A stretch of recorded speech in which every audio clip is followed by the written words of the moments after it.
Nah, Hillary, tadi kan kita udah ngomong nih background dari pendidikan kamu dan juga tadi juga cerita tentang bagaimana ayah kamu, orang tua kamu di dalam dunia perpolitikan. Tapi sebenarnya dari Hillary sendiri memang ingin sekali terjun ke dunia politik atau sebenarnya ada dari dukungan orang tua sih?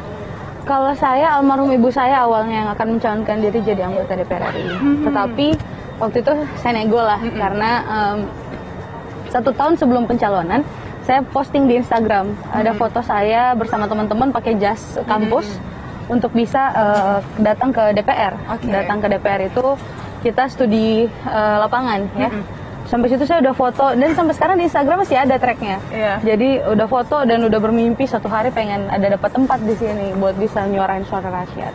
Jadi benar-benar udah cita-cita. Malah orang tua yang ketakutan, mama almarhum ibu saya yang baru meninggal awal tahun ini, awal tahun lalu itu menyampaikan bahwa dia sebenarnya sangat takut sebagai seorang ibu ya, anak perempuan masih muda dari agama minoritas juga dan tidak lahir dan besar di Pulau Jawa ya.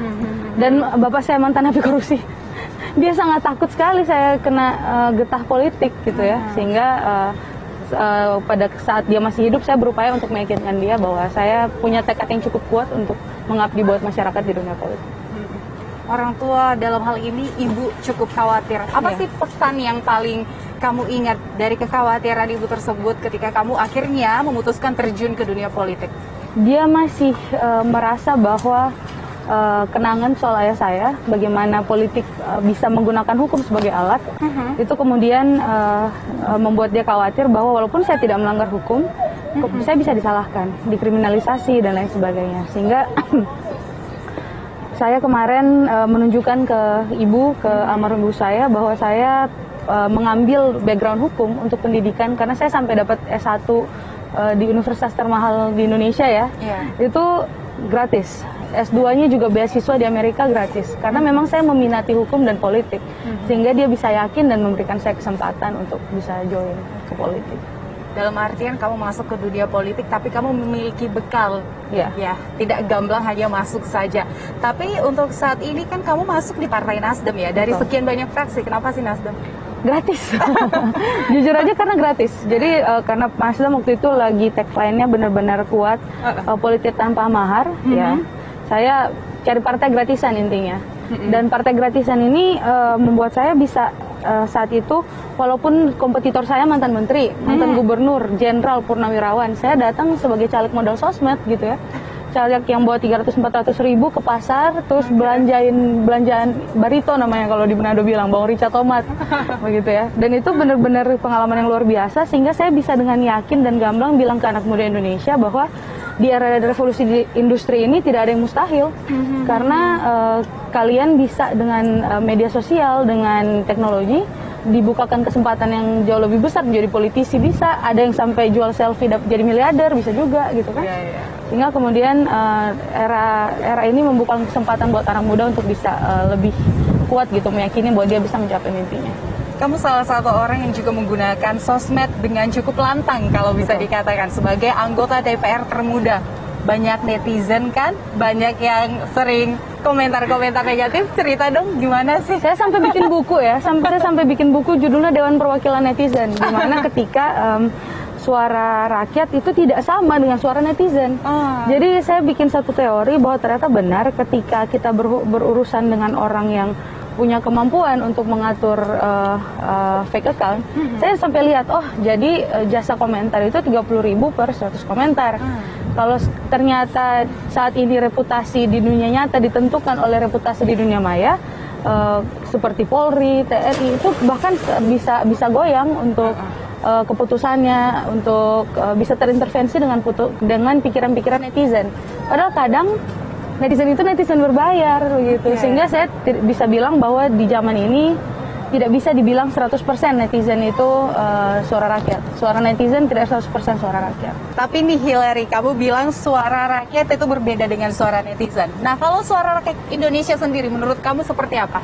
Sebenarnya suara rakyat itu ketika dia dibawa lewat media sosial, itu bisa diverifikasi lewat dia menggunakan akun real ya, bagaimana dia sebenarnya menyuarakan apa yang penting buat masyarakatnya.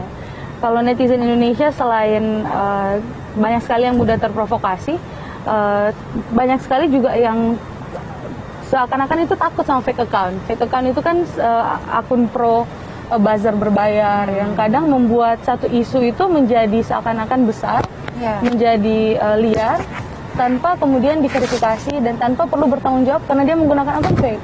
Jadi kalau buat saya politik di Indonesia sekarang juga hukum di Indonesia karena sangat bergantung kepada opini publik, ya kita harus hati-hati sebagai masyarakat membedakan mana yang opini giringan fake account ribuan ini dan opini masyarakat yang benar-benar real dari suara hati rakyat.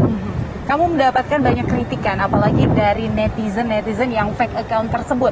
Nah, kamu untuk maksudnya mengkontrol suasana hati, ya namanya kondisi sekarang, itu bagaimana sih? Apalagi pada saat kamu kemarin karantina, pasti tetap ada kan yang masuk ke media sosial. Itu gimana sih cara ngatasinnya, Hillary? Saya jujur, saya nggak terlalu peduli kan, karena jadi kadang saya debat aja di medsos, saya marahin balik gitu loh. Jadi saya memberitahukan bahwa saya punya landasan dan dasar dari setiap hal yang saya lakukan. Saya nggak peduli, saya bilang saya gaji saya 100% buat masyarakat. Hidup saya, waktu saya, sampai saya mungkin belum sempat nyari jodoh sampai hari ini gitu kan. Itu gara-gara saya juga full buat ngelayanin laporan masyarakat. Saya bikin malam aspirasi seperti Pak Ahok di Balai Kota versi online, ya kan. Sehingga saya tidak takut masyarakat atau netizen itu, maaf masyarakat real itu tidak merasakan kinerja saya. Jadi kalau misalnya ada fake account yang datang atau masuk, saya selalu mengampanyekan stop bullying, ya kan, stop menggunakan bersembunyi di bawah hak kebebasan berpendapat untuk mempermalukan aparat negara, untuk mempermalukan presiden dan bahkan juga anggota DPR. Karena malah sekarang kita lihat akhirnya anggota DPR yang misalnya dulu ya pemain-pemain jago itu kan sebenarnya di medsos selalu dipuji-puji. Tapi anggota dewan yang melawan arus malah banyak sekali kena di sosial media. Jadi masyarakat bisa mulai lihat dari situ bahwa kadang tidak selamanya komentar masyarakat itu berasal dari masyarakat real di dalam DPR. Oke, kamu tadi sempat mengatakan yang menurut saya sangat menarik adalah saya nggak peduli, terserah itu netizen, yang penting saya punya landasan hukum, saya tahu apa yang saya lakukan. Hillary nggak takut nanti kedepannya nggak dipilih lagi sama masyarakat? Saya udah bilang sama masyarakat Sulut bahkan saya bisa aja nggak mencalonkan diri lagi. Saya akan melihat hasil survei. Kalau masyarakat masih membutuhkan saya, akan terlihat di hasil survei, ya kan?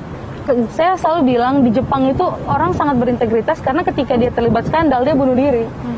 Saya nggak usah lah jauh-jauh bunuh diri, tahu diri aja gitu loh. Tahu diri bahwa sebenarnya masyarakat sudah tidak puas dengan kinerja saya. Dan saya juga, saya kuliah di Amerika, saya sampai doktor, saya bisa kok mencari pekerjaan yang misalnya bisa memenuhi hidup saya. Dan saya juga sempat viral waktu itu kan, sebelum jadi dewan aja, sebenarnya saya sudah dibekali dengan kemampuan finansial yang cukup lah untuk bisa bertahan hidup. Jadi buat saya nggak cari uang dari DPR. Saya nggak cari uang dari DPR. Masyarakat Sulut paling tahu berapa banyak beasiswa yang saya kasih, bantuan hukum buat bahkan seluruh Indonesia. Dan saya sedang buat juga sekarang, HBL Institute. HBL Institute itu bergerak seperti apa? Itu bakal jadi universitas dan juga fakultas hukum yang kita seleksi benar-benar orang-orangnya tidak mampu dan punya semangat yang kuat untuk mengerjakan kasus pro bono. Jadi nanti mereka bisa kuliah gratis, tapi setelah mereka lulus mereka wajib mengabdi buat Indonesia. Sejauh ini sudah berapa lulusan dari HBL tersebut? HBL Foundation sekarang kan membuat institut baru online kan. Jadi ini baru tahun ini akan kita buat. Kalau yang untuk kalau yang untuk batch les bahasa Inggris dan bisnis itu sudah tiga kali graduation. Tetapi untuk yang hukum dan politik akan kita mulai tahun ini. Itu kamu HBL Foundation itu dananya dari mana? Pribadi.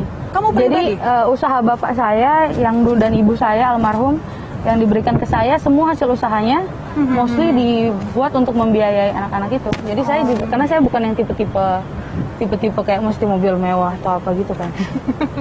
Iya, saya beli mobil, saya mungkin satu-satunya di DPR yang punya mobil Hyundai H1 tahun 2014 karburator bocor cicil 5 nggak 2 gitu loh. Jadi benar-benar buat saya gimana ya, mobil yang begitu aja bisa menunjukkan bahwa saya nggak terlalu wajib hidup mewah. Berarti itu yang kamu suarakan selalu, saya anggota DPR yang idealis. Betul. Dan saya tidak korupsi. Betul. Dan itu bukti konkretnya. Betul. Oke.